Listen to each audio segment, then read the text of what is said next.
The Office of the Special Prosecutor has arrested Reverend Dr. Ammishaddai Owusu-Amoah, the former Commissioner General of the GRA, Isaac Krenzel, also another former commissioner of the Customs and now General Manager at SML, and Christian Tetesoti, former technical advisor and now MD of SML. The arrests are linked to ongoing investigations into suspected corruption and corruption-related offences in respect of contracts between the GRA and SML for revenue assurance services. The probe also seeks to verify SML's claims that its services have been saving the nation significant revenue. Owusu-Amoah, Krenzel and Soti were detained last night after failing to meet bail conditions.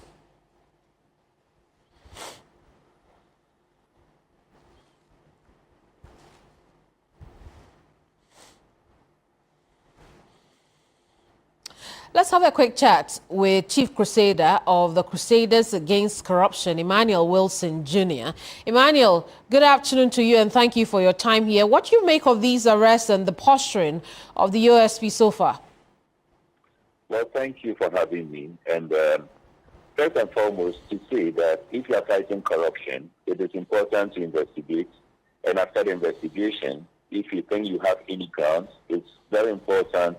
Even though as part of the investigation, it's important to invite suspects to aid in investigation. And so ordinarily, everyone will say that what the OSP has done, as long as he believes he has enough grounding to pursue further investigation, I don't think he has done anything contrary to the law.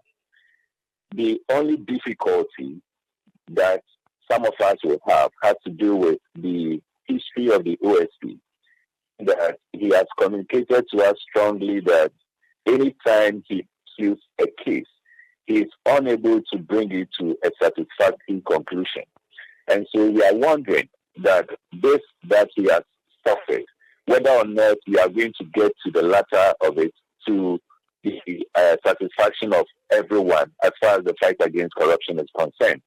The only thing we can say is that we believe and hope that this time round, he will be able to erase that perception that his history has provided to all of us, that he's not really able to fight corruption to the latter. We are hoping that this case will be, it will turn out to be a bit different from what he has been doing over the past period. But let's look at the persons of interest in this latest move by the OSP or the Special Prosecutor. We have a former GRA boss. We also have a former commissioner of customs. Some have said that this is curious. What do you think about these? In fact, it is really serious. And the little that I have gathered from this investigation so far brings about, a purported conflict of interest. And that is one key thing that affects us as a country anytime matters of corruption comes up.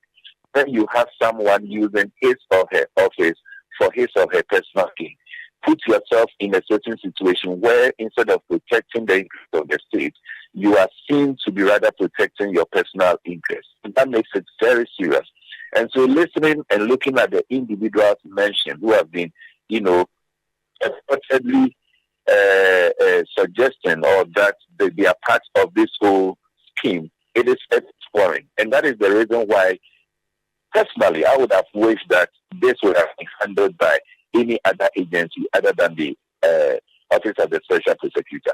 But now that the Office of the Special Prosecutor has taken the steps to go into this investigation, I am really hoping and believing that we will get to the conclusion of this matter, because matters of conflicts of interest, and as you rightly said, with these individuals involved, these are individuals who have been heading Ghana Revenue Authority. It is not a child's play institution.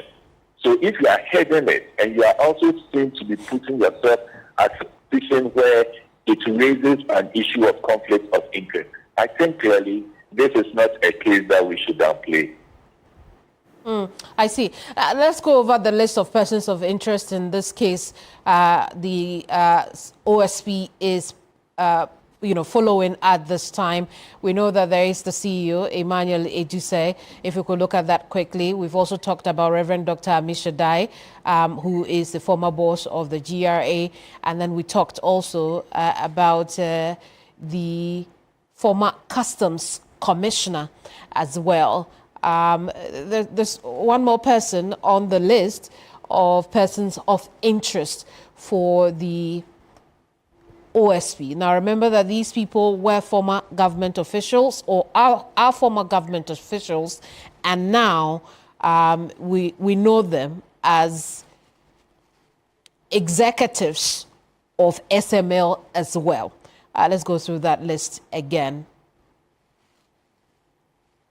It is really disheartening. Honestly, it is really, really disheartening. I think it is time for us to start probing. Let us find out exactly the actual owners, the one or the individuals who own SML. I think we should get to that stage, not just the directors. Let's look at those who are, let's unveil the company, and let's find out the individuals who are really behind it. I think, and I'm suspecting, that those who actually own SML are individuals that, if we are able to unveil, it will help in the investigations that we are having as it stands now. These individuals have been mentioned, the names you just mentioned. They may just be directors.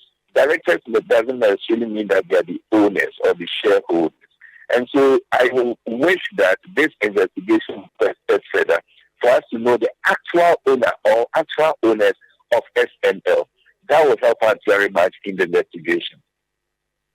I see. But, you have also raised reservations about the capability of the OSP seeing this to a finish. What would you like to see in order to give you that confidence that perhaps this will get to a finish line? The OSP, one thing the OSP has failed to do over the past period, whether deliberate or out of incompetence, only God knows, is the fact that he has always been rushing to court without enough grounding or evidence. And that ends up messing up the whole case. And so the case always does not end the way the average person expects it to end, particularly as we want to fight corruption and deter others from engaging in it. And so what is expected is that this particular case, if indeed the OSP is committed to ensuring that we are fighting corruption, which should be so because that is the reason why we are paying him, it is expected that the OSP would do the necessary relevant investigations, put the necessary relevant documents together before he decides to seek attention from the court. If he's not able to put himself in that position, I will encourage him, even if it's going to take 10 years for him to put all this necessary information together, he should do that before he rushes to court. If not, and he takes the same posture as he's been doing in the various cases, rushing cases to court without having the enough evidence for the court to make their determinant, then we will end up having the same old story as we've been having. And that will not augur well for us.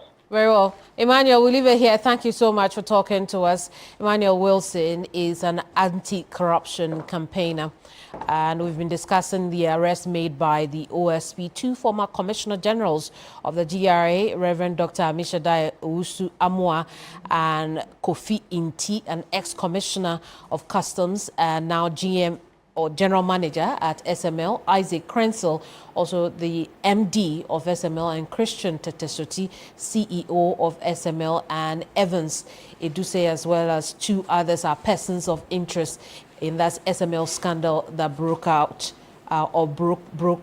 indeed, in the last administration.